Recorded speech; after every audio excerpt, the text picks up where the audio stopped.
Hello guys, this is your friend and we are back with a new fanfic. And if you enjoy this fanfic, then please press the like button and subscribe to my channel for more fanfic like this. And now let's start the fanfic. A furious man stormed through the halls of one of the largest mansions in the Hidden Leaf village. That man was Hiyashi Hyuga. Hiyashi, like all Hyuga, took pride in being a member of the mighty Hyuga clan. As the head of the Leaf village's most powerful and influential clan, he was a man that valued power, honor, strength, and prestige. Hiyashi was a man that had been trained from childhood to control his emotions. However, that wasn't the current situation, as servants and other clan members all but ran out of his way. They couldn't get away fast enough as the man radiated bloodlust, and none of them wanted to set him off lest they become the target of that anger. Hiyashi made it to his room and was met with a sight that instantly calmed him and warmed his heart. His wife Hana was sitting in a chair holding his newborn daughter Hanabi, while his eldest daughter Hinata played with the infant's tiny hands and made funny noises for her. Hiyashi couldn't help but smile at what he saw in front of him. His wife looked up at him with a loving smile on her face. Seeing the look on her husband's face, she knew instantly that something was wrong. She looked at Hinata and said, "Hinata dear, could you go to the kitchen and ask them to bring some tea and cookies for us?" Hinata smiled and quickly left to do as her mother asked. Once Hinata left, Hana turned toward her husband and asked, "What's wrong?" Hiyashi knew he couldn't keep anything from his wife, so he just told her. "I just came from a meeting with the clan council." After hearing the news, Hana's face grew grim. She knew if he was upset, then something terrible had happened in the meeting. "What did they want?" she asked. Hiyashi looked at her, his expression stony, anger easily seen in his eyes. "The council has deemed Hinata unfit to be clan heiress. They have demanded that I name Hanabi as my heir and place the cage bird seal on Hinata and place her in the branch family." There was a silence that he knew wouldn't last. He was right. "What?" Hana screamed in a rage. "How dare they? Hinata is the firstborn and rightful heir to the clan. Hanabi is only 2 months old, how can they ask this?" Hiyashi sympathized. He had asked the very same question himself. "They say that Hinata is not suitable to be clan heir and should be replaced. They see Hinata's kind heart and gentle nature as weakness. They want to take over Hanabi's training when she is older, as well as to find and arrange a husband for Hinata." Hiyashi was unable to continue because he was cut off. "They can't do that. Only we can arrange a marriage for her," she said. "I made sure to remind them.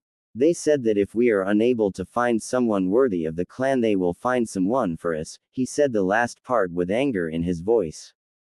"They want to rob my eldest child of her birthright and turn my youngest into an emotionless puppet.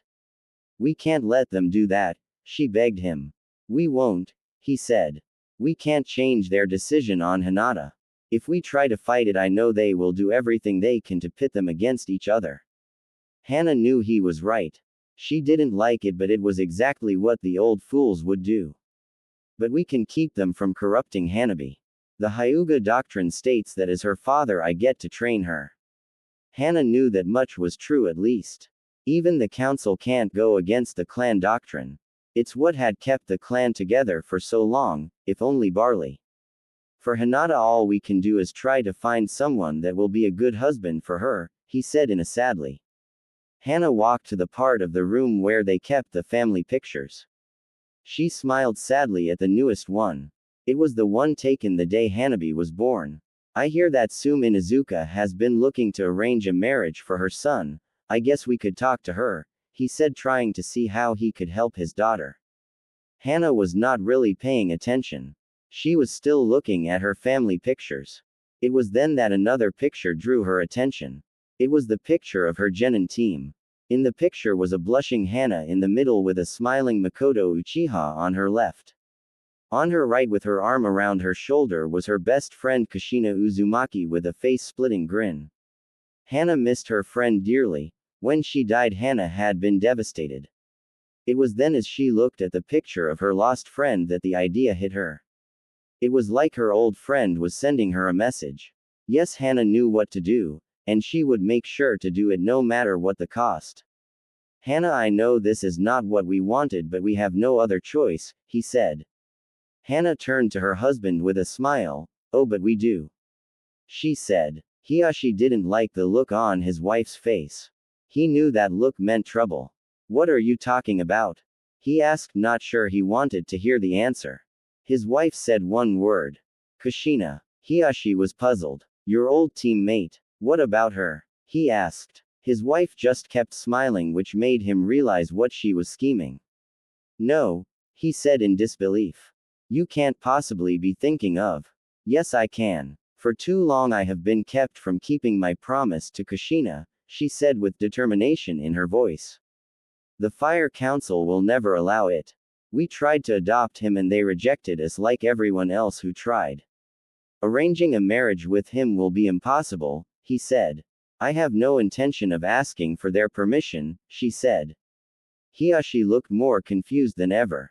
But he's a civilian. That means that only the civilian council can make decisions on his welfare, he said, trying to reason with his wife. Not if he's taken back to his family, she said in a serious voice. Hiyashi's eyes went wide as he finally understood what she was really planning, and he felt the unfamiliar grasp of fear on his heart.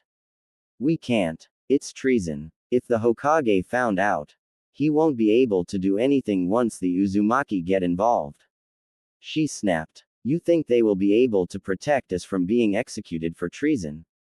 They will probably declare war on the Leaf if they find out we lied to them. He snapped back at her. He knew the Hokage would not just let this go.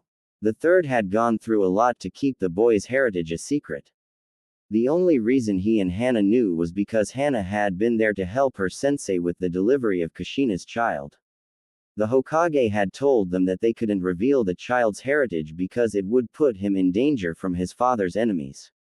He said that secrecy was the only way to keep the child safe and lied to the village and the boy's family by telling everyone that both mother and child died during labor.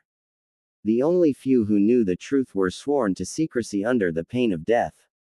They won't. I know Kushina's family. They will help us, we just have to be careful how we let them know, she said. Hiyashi was not so sure. He knew the Uzumaki clan's reputation for ill temper. Are you sure? What if they share Kushina's idea of kill first and ask questions if someone is lucky enough to be left alive? He asked. Hana couldn't help but smile sadly and turned back to the picture. No, her father and brother are much more level-headed. I spent my summers from the academy with them, remember? I can explain things to the daimyo. It will work out. I know it, she said. Hiyashi thought about what his wife said. It could work, but it would be incredibly dangerous. I will get a squad of branch members to escort you, he began. No, we must do this in secret. I will go and I will only take Hinata with me, she said calmly. You can't, it would draw too much attention. And I will not let my wife and daughter go unprotected, he said, practiced authority in his tone. Hana saw her husband's point. Very well, but I will only take 2 escorts. Any more will make it difficult to travel unnoticed, and we can't let the Hokage know until the Uzumaki get involved. Hiyashi nodded. I will tell Ko and Hideki to be ready by morning. What do I tell the elders if they ask where you went? Hana thought for a second. Tell them I'm taking Hinata on vacation to Moon Country. They won't think anything of it, she said. Hiyashi knew she was right. The elders would just think she was spoiling Hinata. Very well then, everything will be ready for you in the morning, he said. With that he left to inform the guards to get ready for the trip. If everything worked out, the elders and the Council of Fire would be in for a big surprise. A drowsy Hinata blinked her eyes as she sat up in the large, comfortable bed. She rubbed her eyes with her tiny hands, trying to fully wake herself. As she did this, she quickly noticed the subtle swaying of the room, the distinct sound of wood creaking, and the smell of the salty air. It was a reminder that she was not in her room back home, but in the cabin she and her mother shared on the ship they had boarded. Hinata and her mother, along with their 2 guards, had traveled east until they had reached a port town at the edge of the Land of Fire. They have been traveling by ship for 3 days now. Her mother said today was the day they would reach their destination, the land of whirlpools. Hinata heard a knock on the door before someone came in. It was Ko, one of their guards. Hinata-sama, I see you're awake. Hana-sama is waiting on the top deck. You should get dressed. I will wait for you outside and escort you to her. Hinata thanked him before he stepped outside. Once she was dressed, Ko led Hinata topside.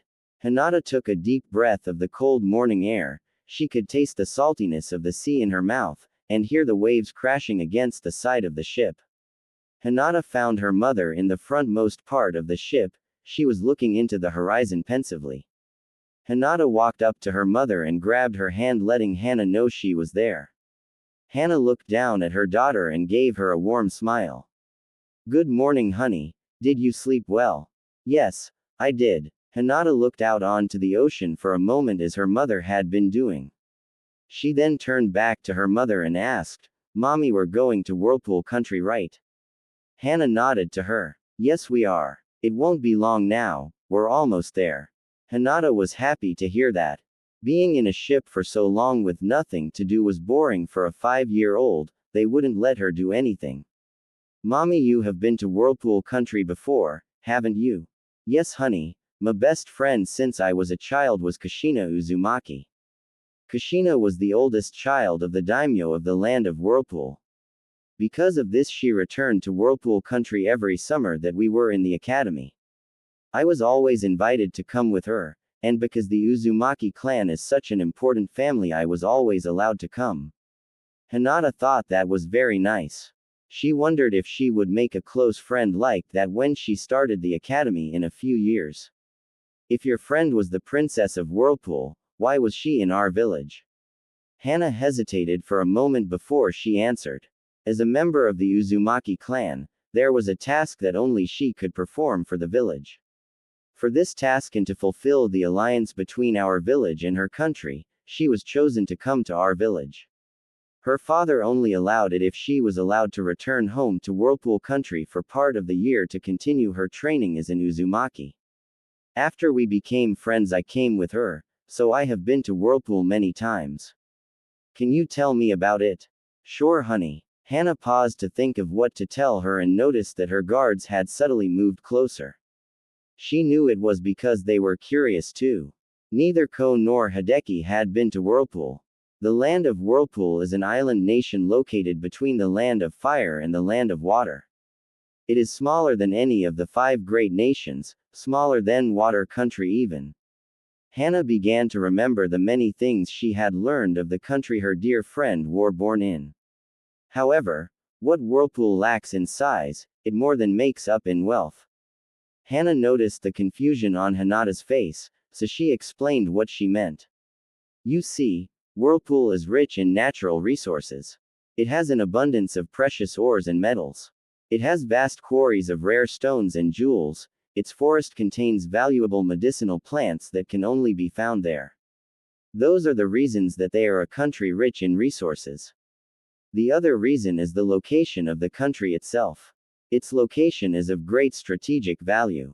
The location and how well the nation is managed is why Whirlpool is the premier trade and transport country in the continent. This statement brought nods of understatement from her guards. Everyone knew of Whirlpool's immense wealth and importance in the world's economy and trading industry. Hana-sama is correct. Nearly every country, large and small, depends heavily on trading for the stability of their economy. Whirlpool commands the most influence in trade, that gives their country political power, and wealth few lands can hope to match. Spoke Hideki. Hana nodded in agreement before she continued. Because of this, Whirlpool is one of the richest nations in the world. Hinata looked like she was about to interrupt her mother. Hana raised her hand, letting her know to wait. When Hana was sure Hinata understood, she continued. The power and wealth has also made Whirlpool Country a target to those who would take the wealth and resources of Whirlpool and make it their own. Long before the ninja villages were even founded, daimyos and warlords raised mighty armies for the sole purpose of conquering Whirlpool. All that tried have failed miserably. Hinata couldn't hold her curiosity any longer and asked her question. Does Whirlpool have their own ninja village? Hannah smiled at her daughter's impatience. Well, no, Whirlpool does not have a formal ninja village like we have at home, but they do have ninja. This answer might have confused most 5-year-olds, but Hinata was Hyuga, as once she learned many things other children did not. Like the fact that not all ninja came from a ninja village. Whirlpool may not have many ninja, but it has one of the strongest militaries in the world. If it didn't, the country would have been conquered long ago. Hinata looked a little confused about that, so her mother elaborated. Most of Whirlpool's military is made up of samurai, they specialize in the art of the sword. The statement got little reaction from Hinata, she knew little about samurai. Hannah noticed the disinterested looks from her guards. In many countries, especially in countries like our own where we have many ninja, samurai are uncommon. This unfortunately has led many, ninja in particular, to seriously underestimate the strength that a trained samurai can possess. Once again Hannah saw a look pass between her guards. They have never met a samurai before, like many they believed that ninja are far superior to samurai. But mommy, ninja are stronger because we can use chakra, right? Asked Hinata. Actually Hinata, that is a very common belief among ninja. They believe that because ninja have the use of genjutsu and ninjutsu, that a samurai is of little threat to an elite ninja from a formal ninja village. Hideki got a smug look on his face. Ko, however, was beginning to think that his lady was going to say that would make them think otherwise.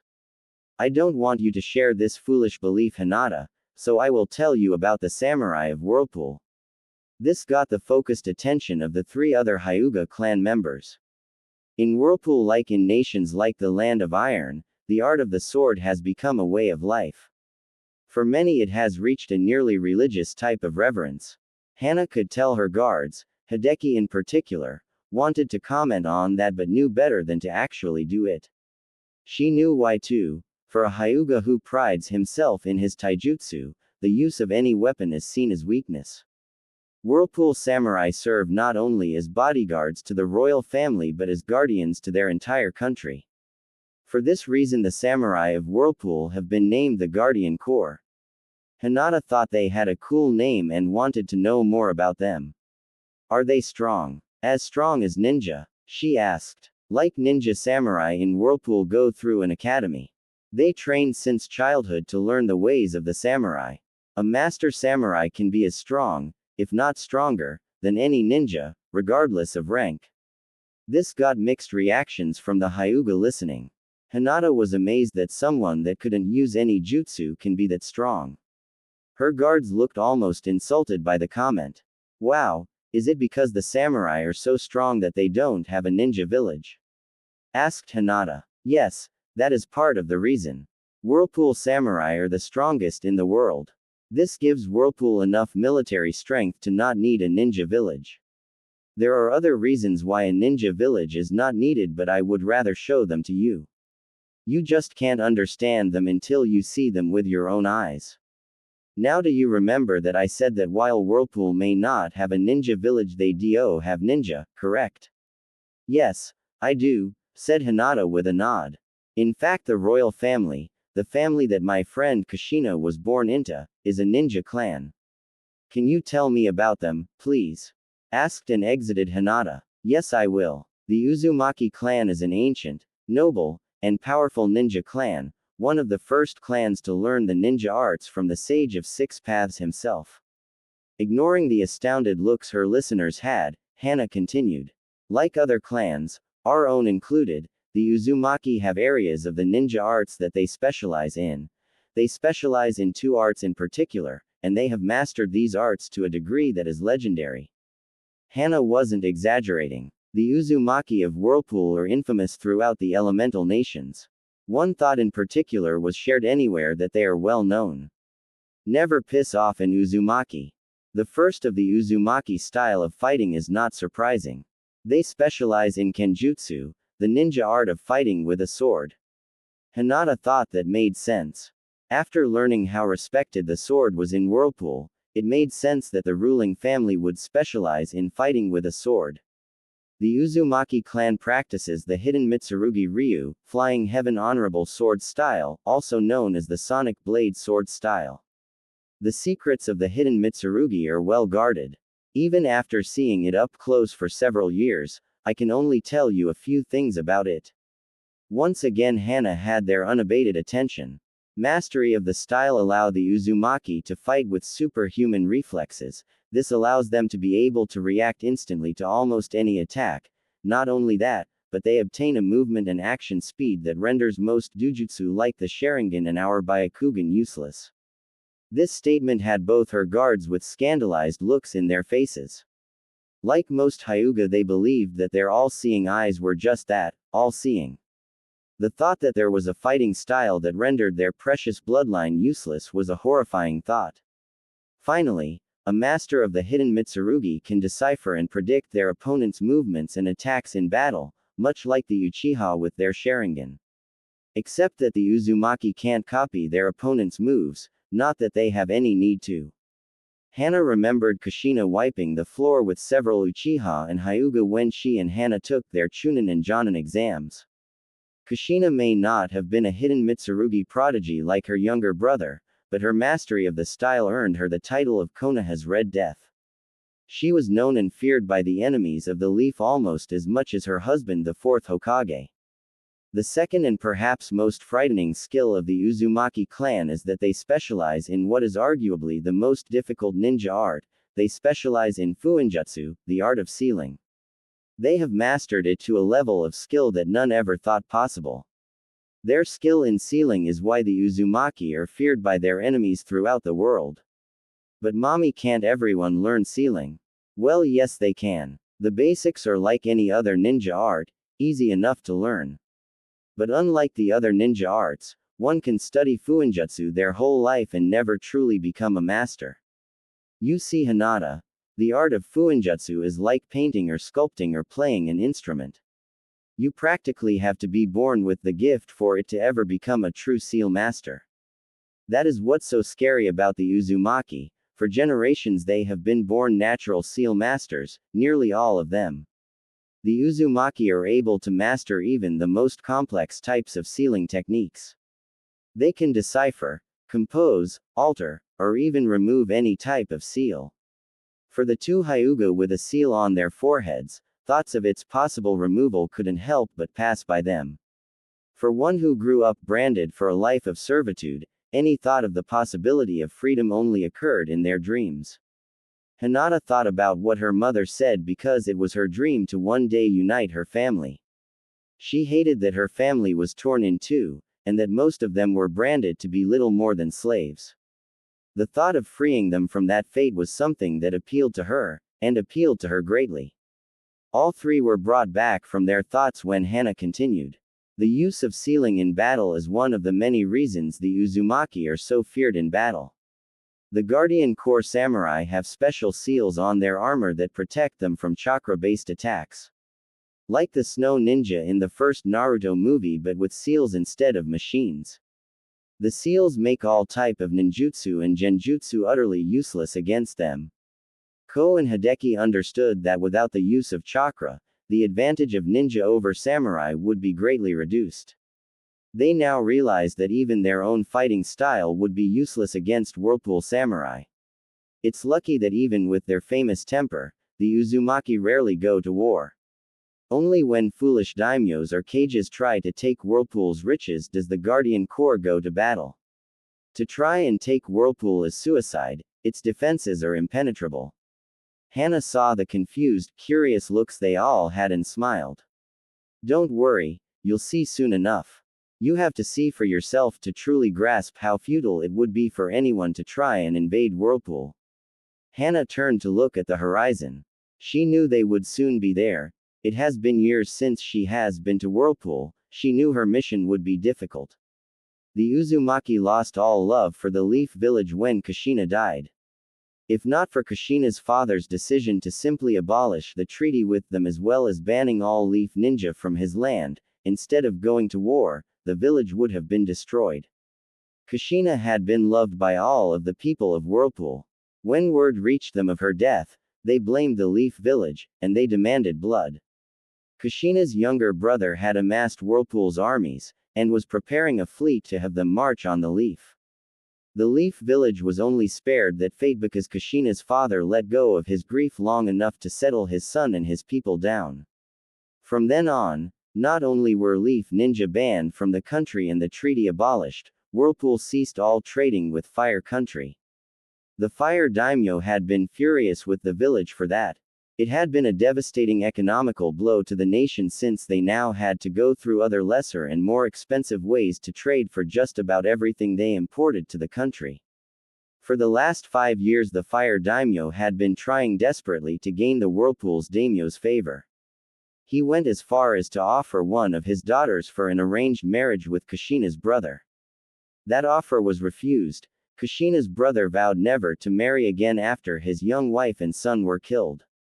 Hana knew that coming to Whirlpool was dangerous. She hoped they could blend into the crowds and make to the people's palace before they were discovered. If she could get an audience with Kushina's father, she knew she could get him to listen and understand.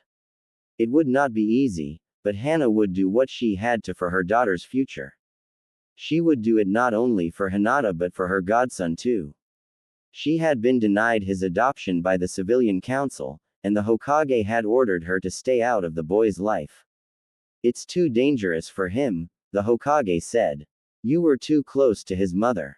His parents' enemies would find him if they found out your connection to him, he said. Well, Hana would not let the village treat her godson like trash anymore. In Whirlpool he will be with family, and people that will love him. Hopefully Hinata and he will be able to find happiness with each other. For that to happen she had to succeed in Whirlpool first. As Hana saw land appear in the horizon, she couldn't help but worry about what was soon to come. I would like to apologize for the late update. An incident at work has made it a brutal few weeks. I have been working 12 plus to 15 plus hour days. While the extra money is nice, it has left me with little time or energy to work in my stories, and for that I am sorry. Before I continue, I would like to mention something about the reviews I have received. First and foremost, thank you all so much for the help, input, and support that everyone has shown for this story. I am touched to know so many are enjoying my work. Second, I would like to respond to a concern that several of you seem to have on regards to how powerful or overpowerful the Uzumaki appear to be. It is a valid concern, and one I have been stressing about myself. While I have no problem with writers making super powerful characters, I think that making them so powerful that it's not realistic takes away from the story as a whole. There is where the problem lies. How strong is too strong? Where do you draw the line? These are the questions that have been bothering me while I write this story. I have settled in what I think is an acceptable level. Some might still think the Uzumaki are still too strong, or some might think they are not strong enough, but it's where I think they should be. Naruto will be way stronger than in the manga anime. He won't be kicking Orochimarus or killing Akatsuki anytime soon, but he won't be a human punching bag either. Lastly, I would like to thank one of my reviewers for pointing out a mistake I made in the last chapter. Thank you, Mistress Winnowill, you are right on both counts. The Red Death is a very popular name for Kushina in fanfiction. I have seen it used manhwa times, so I honestly didn't think I was taking anyone's idea in particular. However, the line "don't piss off an Uzumaki," I knew I read somewhere, I just couldn't for the life of me remember where. The last time I read A Mother's Love, which by the way is by far one of the best Naruto fanfictions that I have read and one I strongly recommend if you haven't read it yet, was about a year ago, so I was fuzzy on that. Thanks again for pointing it out, as I always like to give credit where credit is due. Anyway, here is the next chapter. Hope you all enjoy. XXX. Chapter 3. The sounds of the ocean waves and the songs of seabirds greeted the Hyuga when they reached the port.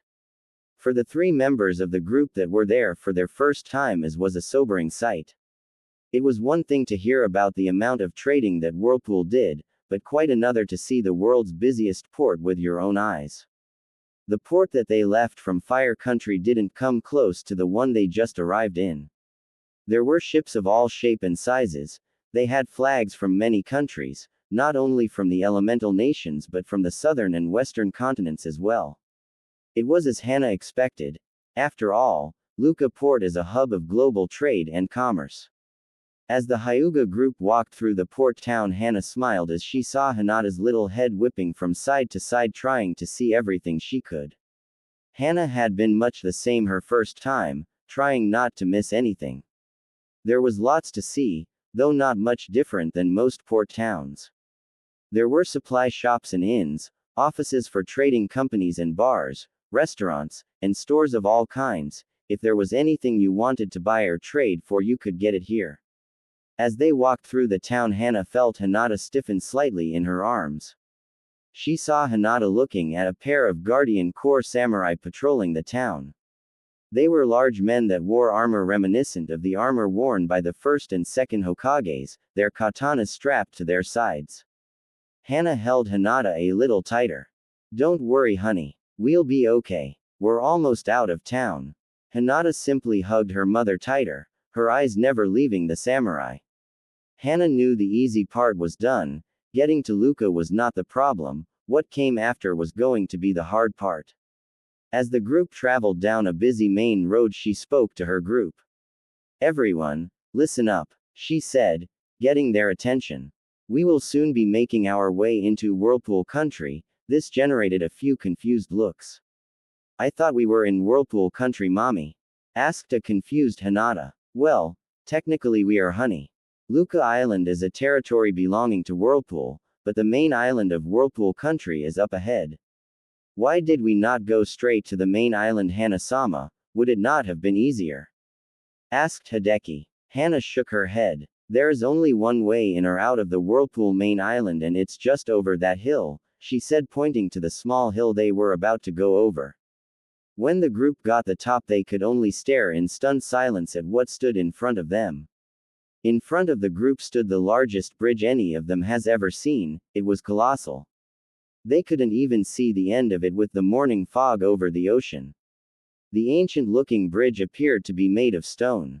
It stood about 250 feet above the water with massive stone pillars down the center that went all the way down to the ocean floor. The bridge appeared to be about 100 feet wide and what looked like 9 to 10 miles long. It was impressive feat of human ingenuity to have built this bridge, and especially when the bridge was built centuries ago. That is the Great Uzumaki Bridge. It was built over 500 years ago by the first Uzumaki when they founded Whirlpool Country. "It is the only way in and out of the country," said Hannah. "It's so big," said Hinata. "Yes, it is. It's also one of Whirlpool's main defenses against attacks. With the bridge being the only way in, any invading force must use it to attack. It makes defending the country easy since there's only one point of possible attack.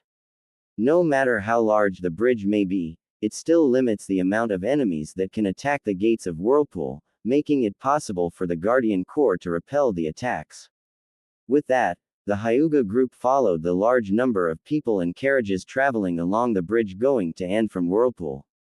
When they got halfway across the bridge, Hinata began to hear the sounds of rushing water. It was faint at first but continued to increase in volume as they continued along the bridge. When the sound was loud enough that you had to speak up to be heard, Hannah stopped the group and led them to the edge of the bridge near the railing. "This, Hinata, is where Whirlpool Country gets its name." Hannah then pointed down towards the ocean. For the second time of the day, her fellow Hyuga were speechless.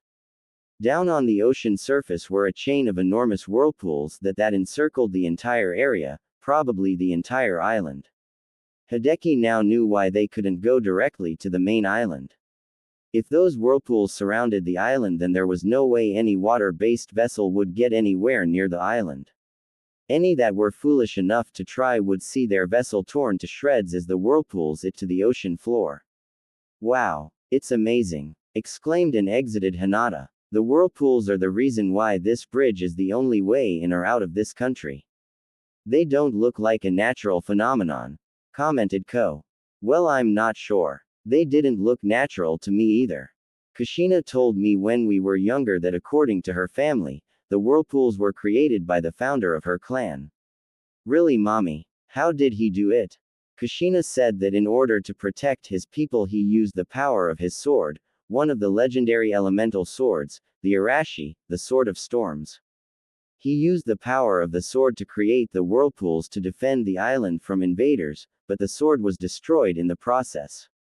Kushina said that the strain of the power used to create the whirlpools shattered the great blade into 3 pieces. The shards of the sword now rest in the Garden of Life, it's a sacred place in the center of the people's palace. Have you seen the sword, mommy? I'm afraid not, honey. The Garden of Life is a sacred place that only a member of the Uzumaki clan can enter. I may have been a very close friend, but even so, I was never allowed to enter that holy place. Kushina said it's where the founder of the Uzumaki clan is buried. The sword rests upon its master's grave. Kushina said it is the most beautiful place ever created by the hands of men. From what she described of it to me, I suppose it is. I wish I could see it one day, said Hinata. If all goes well, you will someday, thought Hana. We are almost to the end of the bridge, the gates will soon be in front of us and the most dangerous part of our mission will begin. We must blend in with the crowds and not bring attention to ourselves. Under no circumstances are you to use chakra, not even for your Byakugan, am I clear? Why not, mommy? Because Hinata, the Guardian Corps have seals that detect any chakra use inside the walls of Whirlpool. It's imperative that we are not discovered until we reach the People's Palace. How will we get past the gate without being discovered? Asked Hideki. Because of the size of the gate and the amount of people that go through them every day, it's impossible to stop every person that passes through. If we go in with a large group of people, they won't look twice at us. Inside, however, there will be a large samurai presence, we need to be careful. We will need to travel fast and not do anything that will get us noticed, that's why we are not wearing our headbands. We wouldn't get 100 feet within Whirlpool with them on. As they traveled with a large group of merchants from Moon Country, the Hyuga group finally saw their destination. The large gates and the high walls of Whirlpool stood in front of them. The walls that surrounded the city were over 100 feet high with defense towers on either side of the gate. It was a very defendable position with archers walking along the walls and samurai guarding the gates. As they walked, some of the merchants in their group began to talk with each other. So those are the famed death gates of Whirlpool, huh? That's them all right. So why do they call them that anyway? Because death is all you'll find if you attack 'em, that's why. Oh, is that so? Don't you know? No army has ever set foot within those walls. They got the name during the First Great Shinobi War. From what I heard from my grandfather, the first Mizukage tried to attack Whirlpool while the Leaf was busy fighting the Cloud and Sand. I take it that it didn't go well. The merchant laughed before he continued. The Mist Ninja got slaughtered. They brought all their strength, nearly 4,000 ninja of all ranks. But because of this bridge, their numbers were no advantage. With the Guardian Corps outside the gates and the archers raining arrows down on them from the walls, they could do little else but get killed. Didn't the ninja use jutsu? Oh, I'm sure they tried. But the walls and the gates are covered in seals that protect them from just about any ninjutsu. After 4 days and heavy losses from both sides, the Whirlpool daimyo activated the powerful defense seals on the gates. My grandfather didn't know what they actually did, but it ended with every single Mist Ninja dead. Every single one. Surely there was some survivors. Nope. They were killed down to the last man. Damn. Got that right. As they passed the gate, Hinata noticed that each of the massive iron doors had half of what looked like the symbol that was in the leaf headbands and on the ninja vests. Mommy, why does that symbol look like the one in our villager? Asked Hinata in a whisper. Because when our village was founded, it was with the help of the Uzumaki. We wear it as a sign of respect and of our alliance with Whirlpool, even if that alliance has not existed for 5 years. As the group left the gate plaza, they got their first real look at the city. Like everything else about Whirlpool so far, what they saw was greatly unexpected. Before them was a city larger than any other they had even heard of. The city was larger than the Fire or even the Earth country's capital, which was famous for its size. From their vantage point, they could tell that several leaf villages would fit within the borders of this single city. Welcome to Iandral, royal city of Whirlpool. I have never heard of such a large city, said Hideki. Yes, unfortunately, people focus so much on Whirlpool's wealth and possible military that a lot of their culture is missed. The reason Iandral is so large is because it's the only major city in the country. Whirlpool has small cities and villages, but it has no other major cities. I see, is that our target? Inquired Hideki, pointing to the largest and tallest structure in the center of the city. Yes, that's the people's place. It's the home of the royal family as well as the Guardian Corps. It's a city within a city. The Guardian Corps Academy, training grounds and barracks are there. If we can get there, I can request a meeting with the daimyo. I'm sure he will see me if we can get there. Let's go. Hana felt nostalgic as she led her group through the city. She had spent a lot of time in this metropolis with Kushina. Together they had explored the area and even played a few pranks on some of the people. Being here reminded her of her friend and of how much she missed her. Hana was still friends with Makoto, but she was never as close to her as she was with Kushina. Kushina had been the one to inspire and encourage Hana to be her best. She helped her break out of her timid shell and become the woman she is today. Kushina had been the sister she never had. Hana had been so busy thinking about the past that she was startled when Ko spoke to her. Hana-sama, we are being followed, he whispered urgently. Ko was right. It was subtle, but they were being followed. No matter where they were never out of sight of the samurai. The group walked slightly faster but discovered quickly that no matter where they went, their path was blocked. No, we are so close, we can't be stopped now, thought Hana. She was thinking of what they could do when they found themselves boxed in at an empty plaza. They had been herded there, now they were surrounded by samurai on every side. Ko and Hideki flanked Hana and Hinata and took their taijutsu stances, ready to fight. I suggest you stand down, Leaf Ninja, or we will be forced to subdue you, said one of the samurai. With an unspoken signal, all samurai unsheathed their swords simultaneously. Just as it looked like this was going to end in unavoidable bloodshed, a voice cracked through the air. Samurai, stand down. We do not draw our blades on women and children, a chill voice echoed from the shadows. Samurai parted, and from the shadows of an alley a man stepped out, keeping his face hidden from the Leaf Ninja.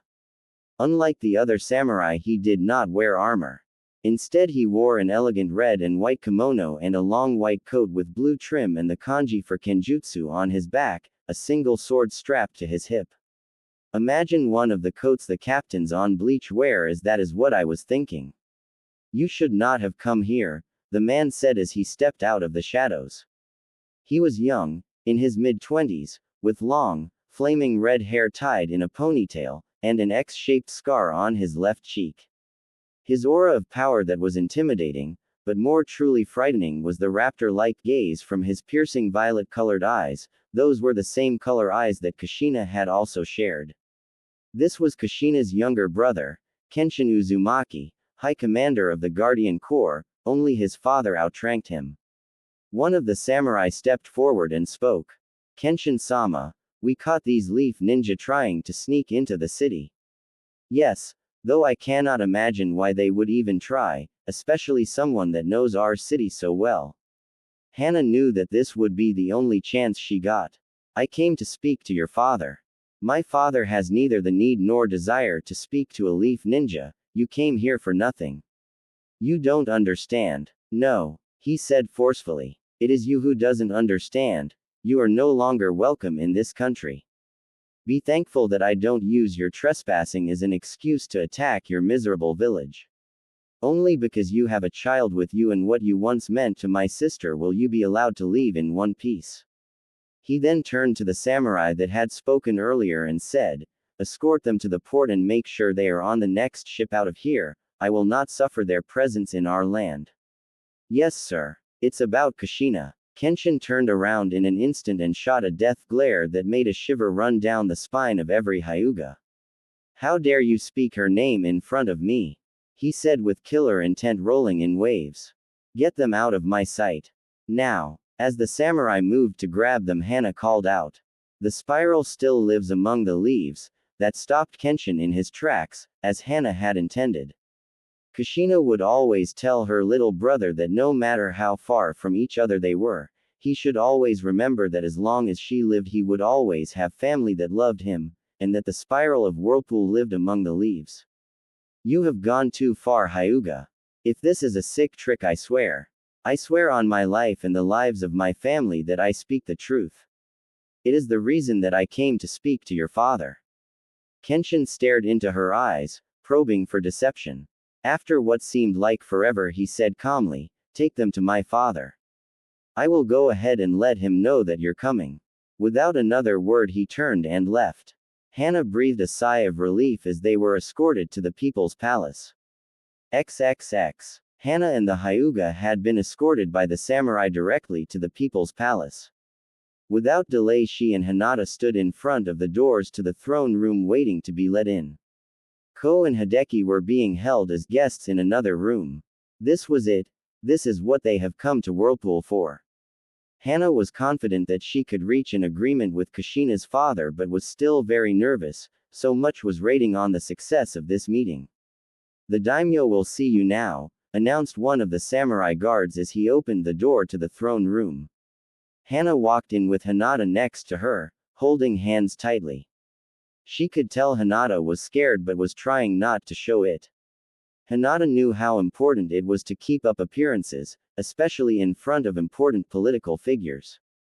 Hana got a feeling of déjà vu as she walked through the room she had been in so many times during her youth. Like other times before, Kushina's father sat at the end of the room on an elegant throne of silver and gold covered with precious stones and jewels. It was the throne that every Uzumaki daimyo had ruled from since the founding of Whirlpool. Kenshin stood at his father's side. Unlike her brother, who had changed a lot in the 5 years since Kushina's death, her father looked exactly as Hana remembered him. Genryusai Uzumaki has the appearance of an old man. He looks much older than the third Hokage, though he is only older by a few years. He has the violet eyes commonly shared by the Uzumaki clan, and a long white beard that reached almost to his waist. His head is bald with 2 perpendicular scars above his right eye that suggested fierce battles in the past. He also has 2 long white eyebrows and wore a dark ocean blue kimono with a similar coat to Kenshin's. Genryusai's long with coat had a red trim and the kanji for fuinjutsu on the back. It was the very same coat that had been worn by Kushina's husband, the 4th Hokage. The daimyo may look like an old man, but he, like his son, radiated an aura of power that couldn't be missed. Picture Captain Yamamoto from Bleach but with a blue kimono and you have Kushina's father. Hana and Hinata kneeled down and Hana said, "It is an honor to once again be in your presence, daimyo-sama. Despite my grievances with your village, it is good to see you in my home again, Hana-chan," said Genryusai in a grandfather-like tone. "It is good to be in your beautiful home once more. Yet you are not here for a visit," you said. "We will get to why she is here, son, no need for rudeness." "But father." "Enough, Kenshin. I know the anger you hold for the leaf, put it aside for now." "Yes, father. Now perhaps you can introduce this lovely young lady with you. This is my eldest daughter, Hinata Hyuga. I recently gave birth to a second daughter named Hanabi Hyuga.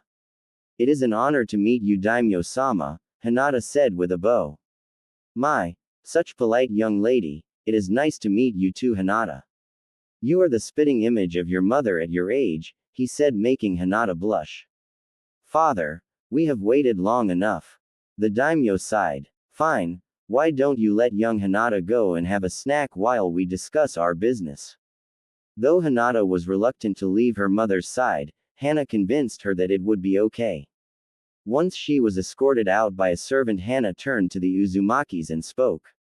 "I have come here without the knowledge of my village or my clan with the exception of my husband.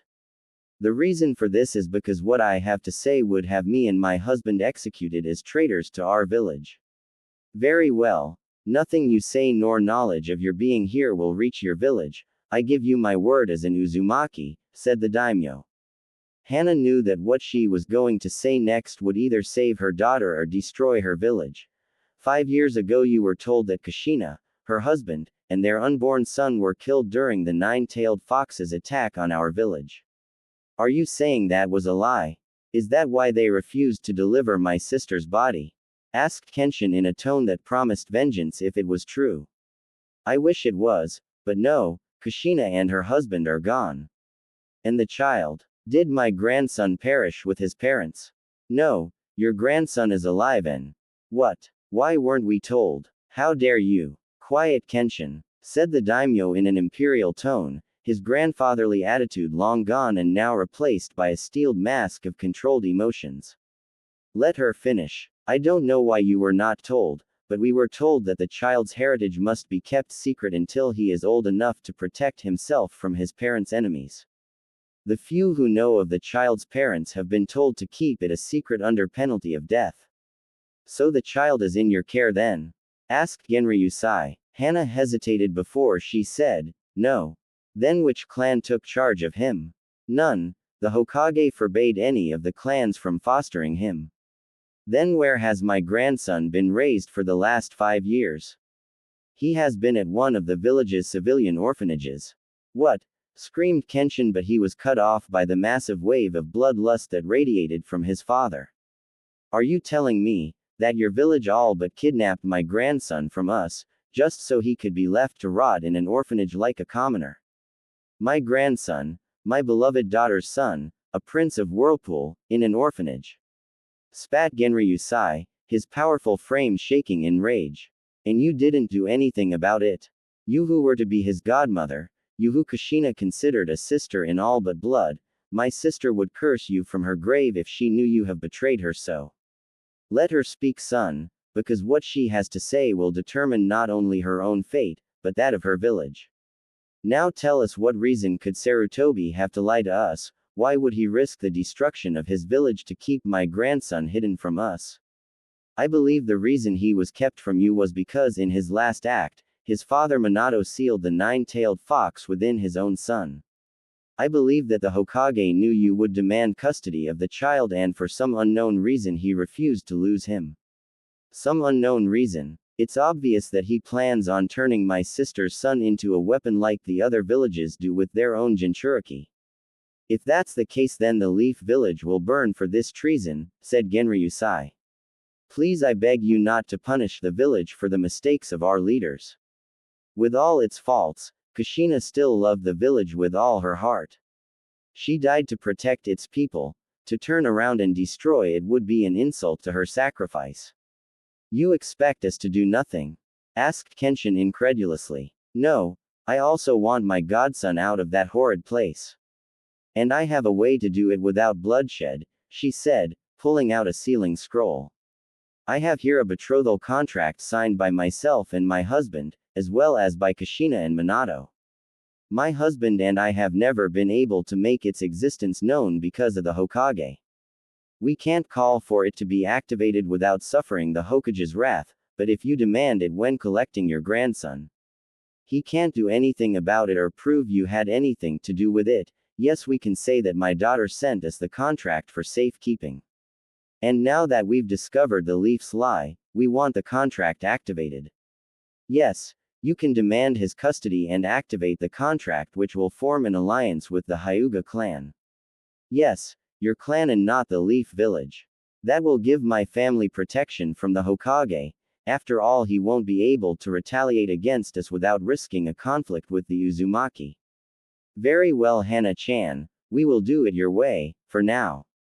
But if Sarutobi gives me reason to, I will punish the village for their treachery. Hana knew that with the Uzumaki it was as good as it was going to get. She agreed and began to tell them her plan. When she was finished and was leaving to get Hinata, Genryusai spoke to her. Hana, what is my grandson's name? His name is Naruto, Naruto Uzumaki. Naruto Uzumaki, a fine name indeed. It had been 3 weeks since Hana and her group had returned to the Leaf Village, and neither her clan nor the Hokage had any idea of what was coming. Hana was sitting in the garden of the Hyuga compound with little Hanabi in her arms while she watched as Hinata played with the flowers.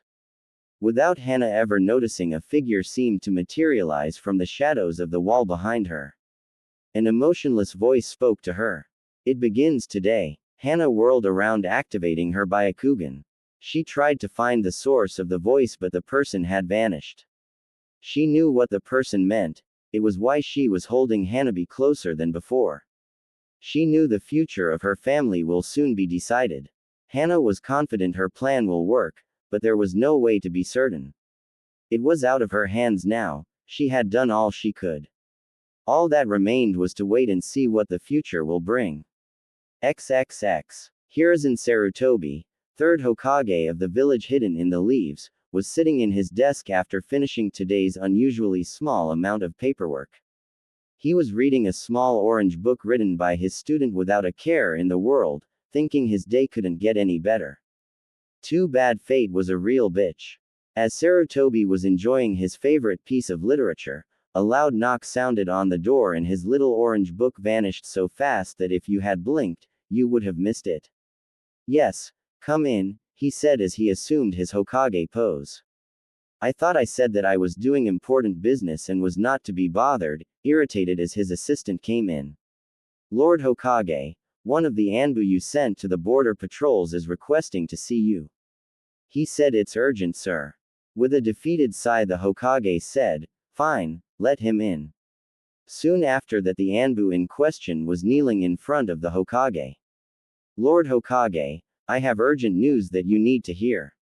As Sarutobi lit his pipe, he said, very well, report.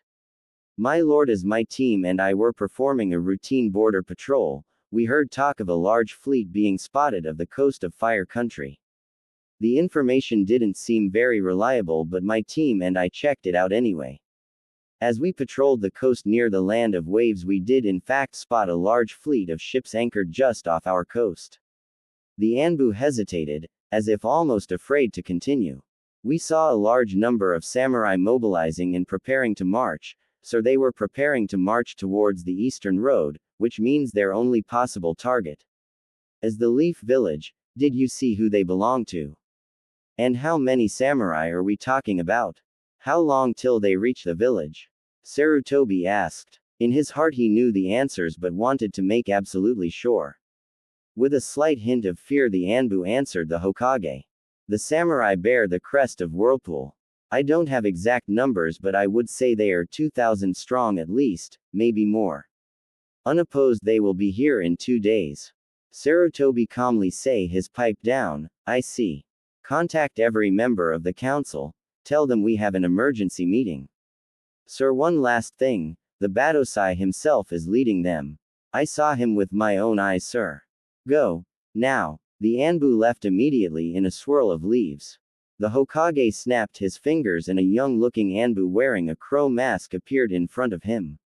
You called Lord Hokage? He asked in a monotone voice.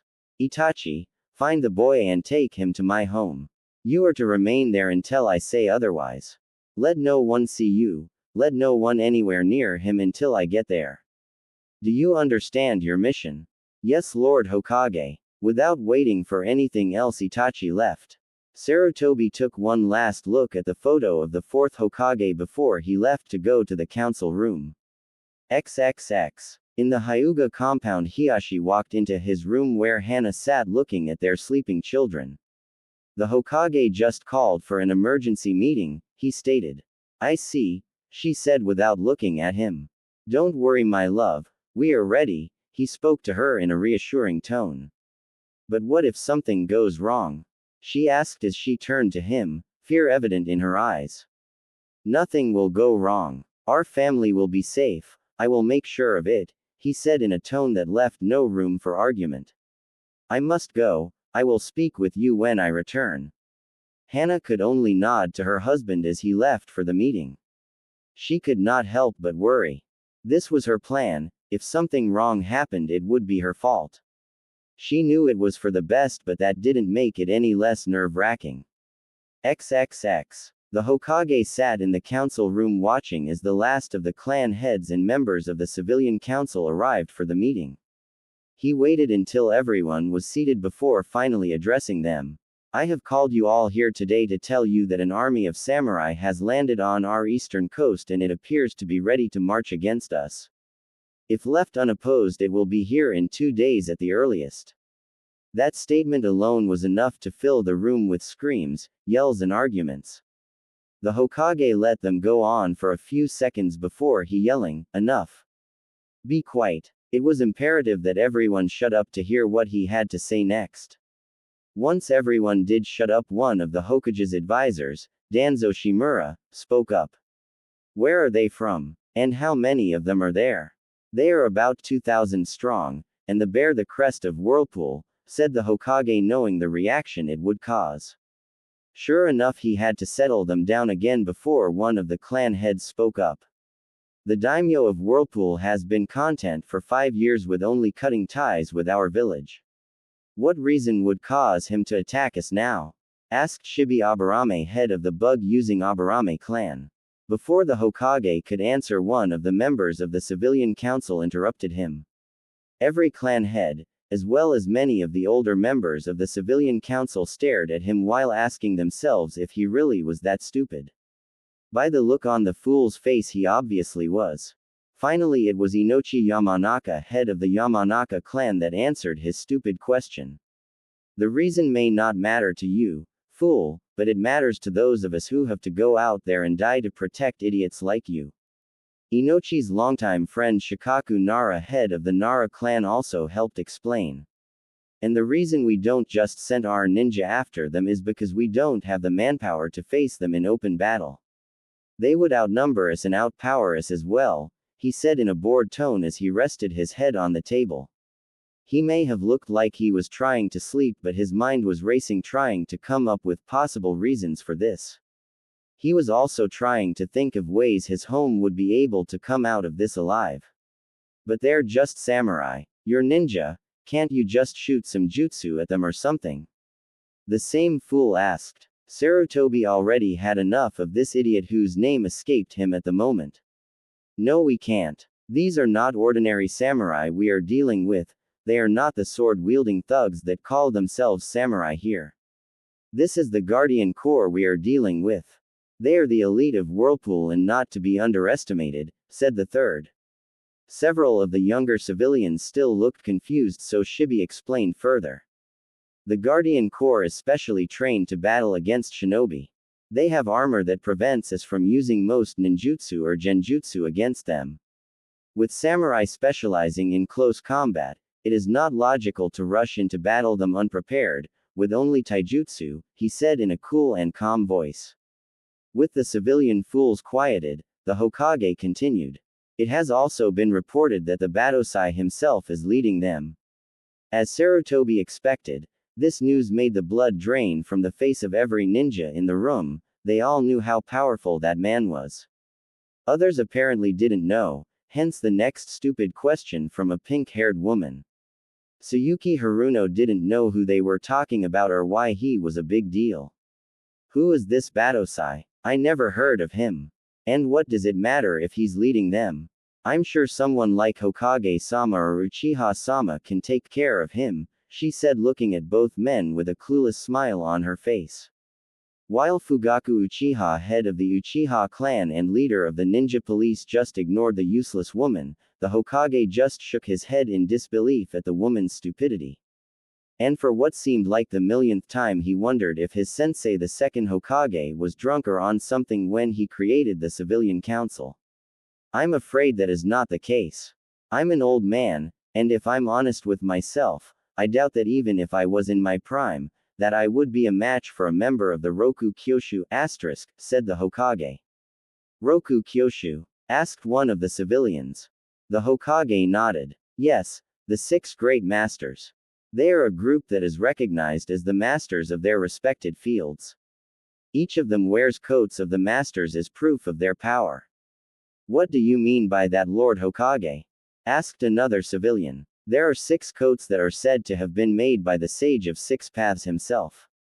He presented these coats to his original 6 disciples, each who specialized in one of the 6 great ninja arts: ninjutsu, genjutsu, taijutsu, kenjutsu, senjutsu, and fuinjutsu.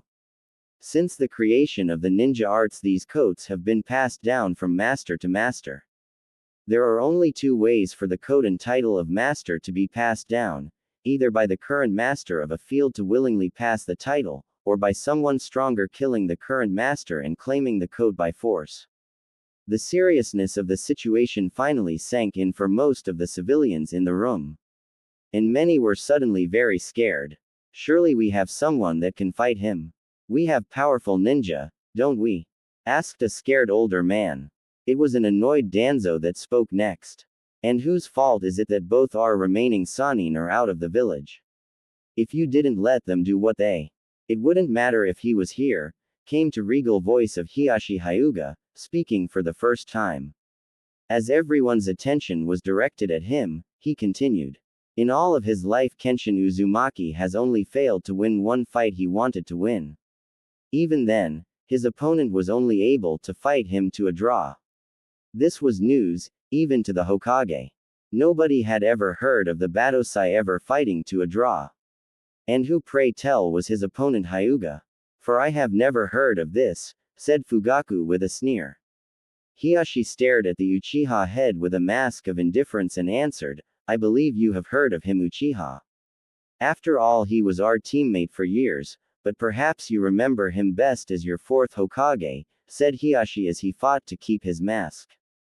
The Uchiha really pissed him off. The stunned silence in the room was broken by the Hokage. Minato fought the Batosai. When? And for what reason? And how is it that only you know of this? I know because my wife and I saw the fight with our own eyes. The reason nobody knows is because it is not common knowledge. And the reason they fought was for the hand of Kushina. They fought for Kushina's hand. Asked Sume Inazuka, head of the Inazuka clan.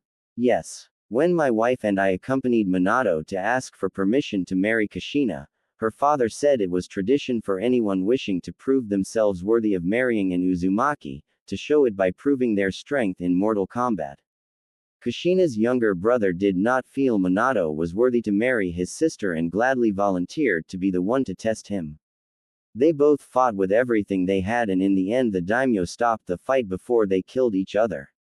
Naturally, the daimyo gave Minato his blessing to marry his daughter, much to the frustration of his son. That revelation only really brought home for everyone in the room just how strong the man leading the attack against their village truly was. None of them could go toe to toe with the fourth, and they knew it. As Shikaku would put it, the whole thing was troublesome. Before further discussion could take place, a Chunin ran inside the room, getting everyone's attention. Lord Hokage, a group of samurai has been spotted a few miles outside the village. This surprised and worried several people in the room. They thought they had some time to prepare for the attack. How many? Asked the Hokage in urgency. 12 samurai are escorting a carriage. They are less than 3 miles from our northern gate. A carriage? Asked a council member. He was clearly confused. Yes, a carriage with the flag of Whirlpool and the royal crest of the Uzumaki clan. This had the council trying to figure out what it could possibly mean. Could it be a trick? Or some diversion? While the discussion was going on, a second Chunin came in the room with a note. He ran and gave it to the Hokage. After he read it carefully, he spoke to the room full of nervous council members. I received this note from our northern gate. It says that the carriage belongs to the Whirlpool daimyo. That caused a big shock. It was almost unheard of for the Uzumaki daimyo to leave his country. It says that he has requested a meeting with the Hokage and the village council. If we refuse, there will be no other chances for discussion until the leaf has been destroyed. No sooner had he finished than the room exploded into chaos. When Sarutobi had enough, he commanded their silence and order again, finally getting them to settle down.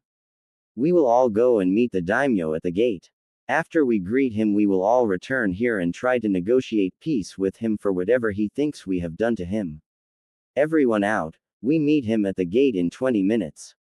As Sarutobi prepared to leave, a familiar Anbu appeared kneeling next to him. What are you doing here, Itachi? Where is Naruto? Forgive me, Lord Hokage, but I was unable to locate him at the orphanage.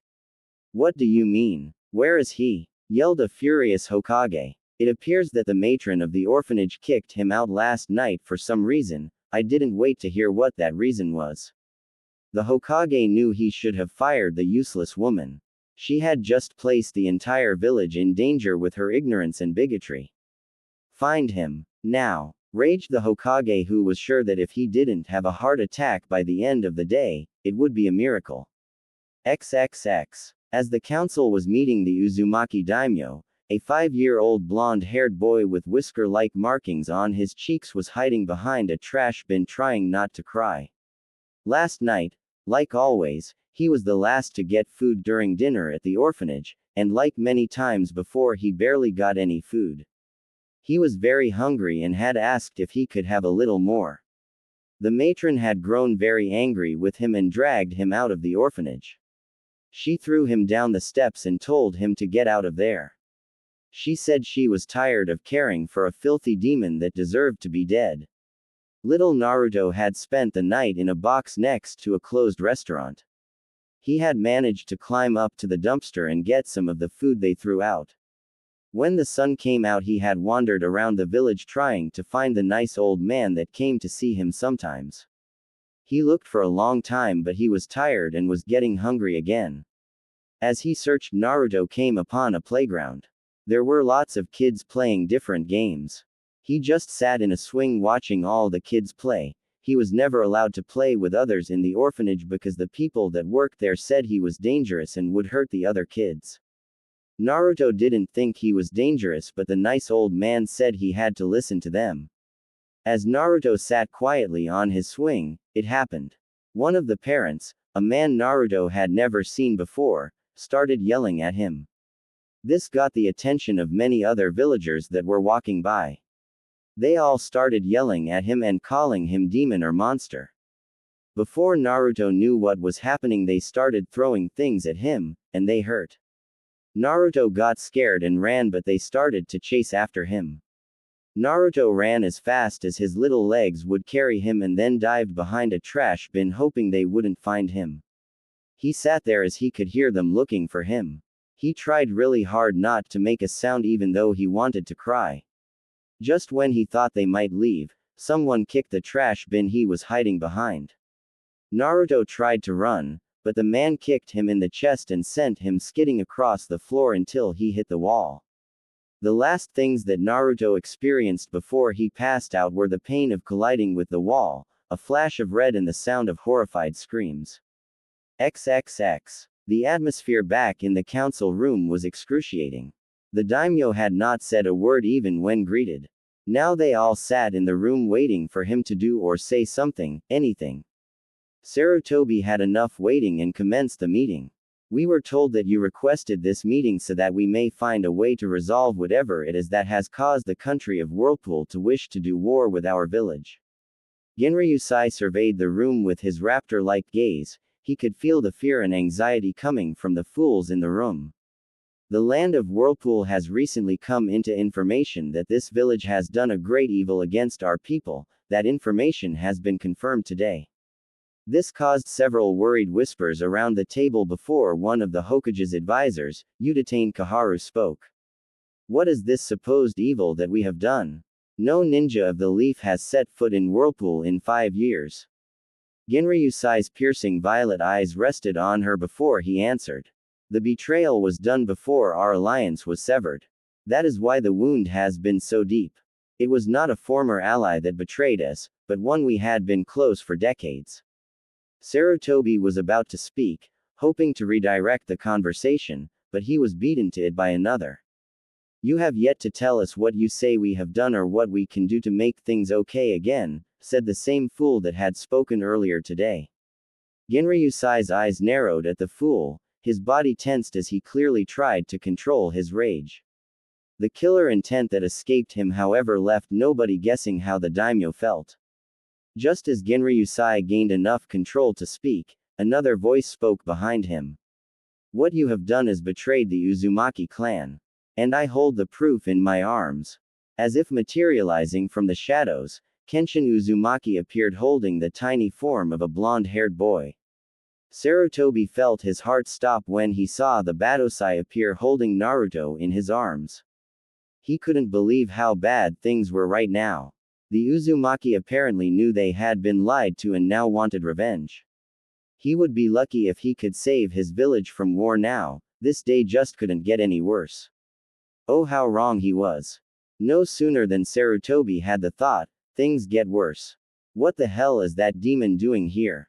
Yelled the civilian idiot. Sarutobi thought he really needed to find out his name so he could punish the idiot later for the grief he's causing him right now. Unfortunately, this was followed by similar yells from the rest of the civilians. If Sarutobi ever found out who told them, Danzo, that Naruto was the vessel of the fox, he would make sure to spend a moth with Anko and Ibiki. The shouting was silenced by the wave of massive killer intent that was released from the combined effort of both Uzumaki. It was like nothing anyone in the room had ever felt before. Several civilians fell unconscious from the strain within seconds. Several of the clan heads were also having trouble staying conscious. If anyone ever calls my grandson that vile name again, I will personally remove their head from their body. Am I clear? Roared Genryusai, shaking with rage as he visibly placed his hand at the sword on his hip. Slowly the pressure was released, much to the pleasure of the members of the Leaf. Once the council had time to process what the daimyo had said, it was as Sarutobi had feared. Looks of shock and recognition were followed by shouts of anger and denial, mostly by the civilians, while most of the ninja turned to look at Sarutobi with either confusion, disbelief, anger, betrayal, or a mixture of all of them together. Silince. Genryusai was not in the mood to entertain these fools' tantrums. My son will explain why I call this child my grandson. Genryusai stretched his arms, calling for his son to give him the child. As Genryusai saw his grandson for the first time, he felt he would weep as he saw the boy's face. The boy may have his father's hair, but his facial structure was defiantly his mother's. Of course, once the initial shock passed, Genryusai noticed the cuts and bruises the little boy had all over his face and body. He was also clearly malnourished and weighed far less than a healthy boy his age should have. Genryusai felt his rage began to rise again before his son placed his hand on his shoulder, letting him know to calm down. It was a rare experience to be the one who needed to be calmed down, especially with his son of all people being the one to calm him. Kenshin glared at the room, letting them know to keep their mouths shut as he spoke. As you all know, the Uzumaki clan specializes in sealing techniques. As such, we have developed many specialized type of seals. One such seal is a blood analysis seal. This particular seal analyzes a person's blood down to the tiniest detail. With this seal we can know, among other things, without a shadow of a doubt if someone belongs to a specific clan or family. I used this seal on the boy. He is without question the son of my sister and her husband, the fourth Hokage. There was silence. Many of the civilians looked like they wanted to argue, but they were smart enough to know that if you called this man a liar to his face, you would be likely to end up dead or missing some limbs. Danzo was inwardly seething. He had always planned to take possession of the boy and turn him into a weapon. He now knew it would be impossible with the Uzumaki taking him away. He had to figure a way to keep the fox boy in the village. If what you say is true, I can assure you that it was not made known to the council, he said, deliberately looking at the Hokage. Had it been known to us, he would have been treated as his proper station dictated. As the last heir of the Namikaze clan and the son of the fourth Hokage. Danzo mentally smirked. He knew that the only way to keep the boy in the village was if he was accepted as the son of the fourth. It was the only way the stupid civilians would want the boy here, and the only way the ninja of this village would fight to make sure it happened. The fourth Hokage was loved by all shinobi and nearly worshipped by the civilians. Yes, Danzo needed the boy to be recognized as the fourth son for his plan to work. Sarutobi knew that Danzo was up to something but had to follow his lead anyway. I kept the knowledge of Naruto's parents a secret for his own safety. Minato and Kushina made many powerful enemies, enemies that would have come after him in an attempt to get revenge on his parents by killing him. The village was too weak after the losses suffered from the attack of the fox. The only way to keep Naruto safe was to keep his identity as the last Namikaze a secret. Genryusai sent a death glare at the Hokage. My grandson would have been perfectly safe behind the walls of Iandral. You had right to keep him from us. I am sorry. I made a promise to Minato that I would make sure his son would be safe. Sarutobi felt older than ever as he realized that he had not done a very good job of watching over Naruto. I know I have made mistakes. I have tried to do my best, but I'm far from perfect. All that I can say is I am sorry for the mistakes I made, but I did what I thought was best at the time. T was a glaring Kenshin that answered Sarutobi. Your mistakes will cost you dearly. Look at how I found my nephew, he spat out, pointing to Naruto who was covered in cuts, bruises and dirt. I found him being attacked by a mob of your people. He's only 5 for Kami's sakes. Sarutobi's face paled at hearing that. Several of the ninja council looked pissed while Danzo was seething at the civilians' stupidity. It would be nearly impossible to get the Uzumaki to leave the boy here now. The Hokage tried to reassure the Uzumaki. I can assure you that those responsible will pay for their actions. They already have, and they paid with their worthless lives, said Kenshin in an icy tone. This statement drew gasps of shock and looks of fear from many council members. The Hokage didn't know what to feel. He was furious at his people that would attack a child but was greatly saddened by the loss of life of these misguided people. Why UK killed them? You had no right, started one of the civilians. I had every right. Kenshin snapped back. Any attack on the Uzumaki clan will be paid with the blood of those responsible. Remember that, he said looking directly at the Hokage when he said it. Sarutobi was about to respond when Danzo cut in again. While the incident is an unfortunate one, I believe it's best that we place it behind us. And I can give you my word that the council will make sure that the young Namikaze heir has 24 hours Anbu watch from now on. Before Kenshin could respond to the bandaged man, his father spoke. I can assure you that your Anbu won't be necessary as my grandson won't ever set foot in this village again. Danzo, however, was not deterred. He is the son of the 4th Hokage and heir to the Namikaze clan. He belongs to this village. He belongs to this village. Raged Genryusai as he stood from his seat, a vengeful aura almost visible around him. Kenshin very noticeably placed his right hand on the hilt of his sword as he glared at the council. Sarutobi couldn't believe how poorly this was going. At this rate a fight was going to break out and he didn't have delusions that they would win that conflict. Perhaps eventually his ninja might be able to wear down the Uzumaki. He had some powerful Jonin after all, but the damage 2 members of the Roku Kyoshu would inflict on the village would be devastating. With their samurai on the way, Sarutobi knew he had to prevent a fight with the Uzumaki. Please forgive Danzo for his foolish mistake. He obviously misspoke and meant that Naruto belonged in this village. After all, it's what his parents wanted. They both wanted their son to be a ninja of this village. Or would you really deny your daughter's and her husband's last wish? Asked Sarutobi. While Danzo was pissed that Sarutobi made him look like an idiot, he had to give him some credit. Playing at the Uzumaki's honor was smart. No way would they deny the last wishes of Kushina go unfulfilled. I'm afraid that at this moment I have no choice but to ignore my daughter's wishes, said Genryusai. I do not trust your village with the safety of my grandson. Damn this stubborn fool, thought Danzo. Then he had an idea and went for it. You don't have a choice. International law states that the father's clan has the higher claim to the child. Now that it is known he is the son of our greatest and most beloved leader, this village will fight for him if necessary. Both Uzumaki mentally smirked at this. This was exactly what they wanted to happen. If it's a call for war that the Leaf wants, Whirlpool will be happy to answer. For 5 years I have held my people back, but no longer.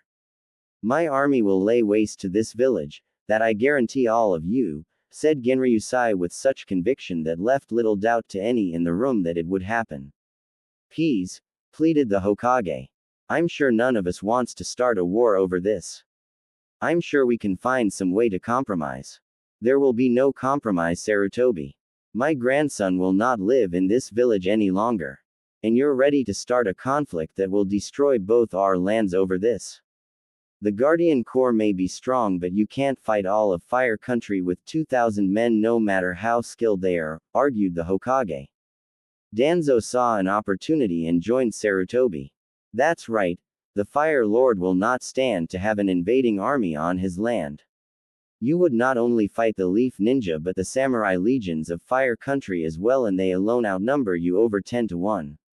The Leaf would also have the aid of our ninja allies. The Sand, Star, and Waterfall villages would be on our side, said Sarutobi, hoping this would deter a conflict that would cost thousands of lives. Genryusai began to stroke his beard with one hand as if contemplating what they had said before he answered them. Yes, it would be a rather costly endeavor for us if things were as you said they are. He then smirked at them, sending a shiver down their spine. It's a good thing that things are most certainly not the way you say they are. Of cour, Danzo began. No, they're not, interrupted Genryusai. The help you could get from the minor ninja villages would be insignificant if you got any help at all. And while the Sand Village could be a problem, they have had a hard time recuperating from the last war. The Case Cage would not risk losing the major provider of goods to his village over you wanting to steal my grandson. No, I don't think you will have their aid at all. Danzo growled, mainly because the old fool was probably right in his assessment of the situation. The Fire Daimyo would still not let your samurai simply. He was cut off as Genryusai simply started to chuckle. Have none of you wondered why I came to you from the northern road to your village? This was met by blank looks of confusion until someone said, troublesome. Everyone in the room turned to look at the head of the Nara clan. It has been bothering me since we were told. Now I realize why you were coming from the north when your army was coming from the east. You were coming from paying a visit to the Fire Daimyo, weren't you? Genryusai's smirk grew larger at that.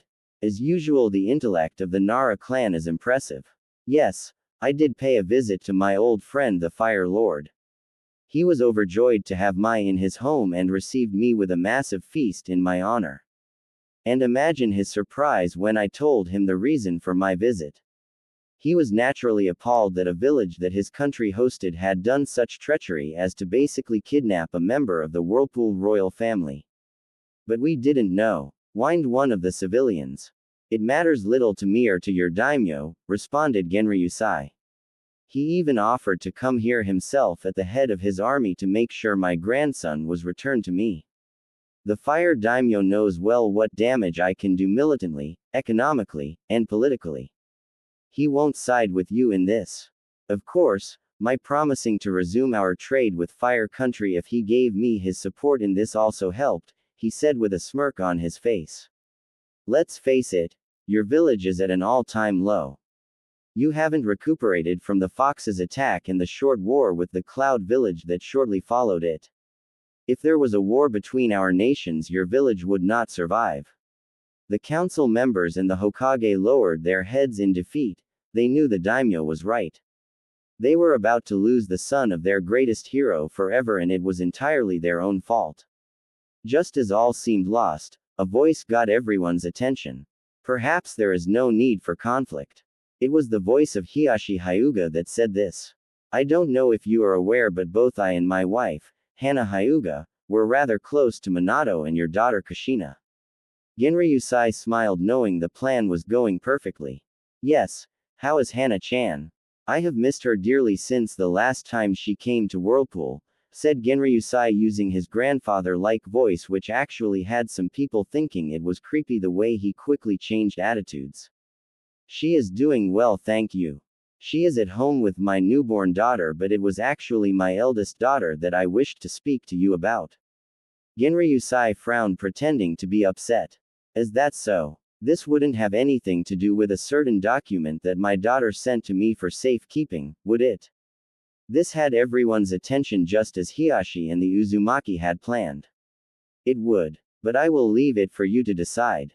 I will tell you this. It would have made your daughter very happy if you agree to it. I know my wife would be thrilled if you did. Forgive me Hyuga-sama, Uzumaki-sama, but what are you talking about? Asked Tsuyuki Haruno. Genryusai looked at the pink-haired woman and answered. We are talking about a betrothal contract that was made between my grandson and Hiyashi's eldest daughter and signed by my daughter and her husband. This caused an excitement to all Leaf members. Here was a chance of keeping the fourth son in the village. I supposed I would be willing to consider it, said the daimyo as he stroked his beard. Under certain conditions, of course, he said. What conditions would those be? Asked Hiyashi. First and most important, the contract was for your daughter to join the Namikaze clan. That will be impossible as I intend to make my grandson my heir. If you agree to this, you must agree that your daughter will join the Uzumaki clan. Before Hiyashi could answer, Danzo interrupted. He is the son of the fourth Hokage. He is by birthright the heir on the Namikaze clan. And you have a healthy son able to pass on your family name. My son has forfeited his right to the line of succession. He has sworn an oath never to take a wife again. As such, I have the right to choose another as my heir. I choose my grandson, Naruto Uzumaki, as the heir of Whirlpool. Your own daimyo has accepted my choice. I believe it was in the hopes of arranging a marriage with my grandson and one of his granddaughters, but I made no promises. Then perhaps a different arrangement can be made, said Fugaku Uchiha. As the last heir of two clans he has. No. The Uzumaki daimyo snapped angrily. The Uzumaki do not practice the CRA. And perhaps that is why your clan is down to 2 members, answered Fugaku calmly. 3 members, corrected Kenshin with steel in his voice. Perhaps we should allow Naruto to choose whether or not he wishes to be part of the CRA when he is older, said Danzo, confident that he could find a way to manipulate the boy to choose to take part in it. Danzo would need strong soldiers when he became Hokage after all. I can agree to that. What about you, Hiyashi? Asked Genryusai. That is acceptable to me. Very well. My second condition is that since my grandson will live in Whirlpool, that your daughter spend the summer in Iandril with him like your wife did with Kushina. That is acceptable if it can wait until she starts the academy, answered Hiyashi. Agreed. Forgive me for interrupting this discussion, cut in Sarutobi. But I believe it's only fair for young Hinata and both of Naruto's parents that he too spends some time in the Leaf Village. It was both of his parents' wishes that he became a ninja in the service of his home. The Leaf Village is no longer his home.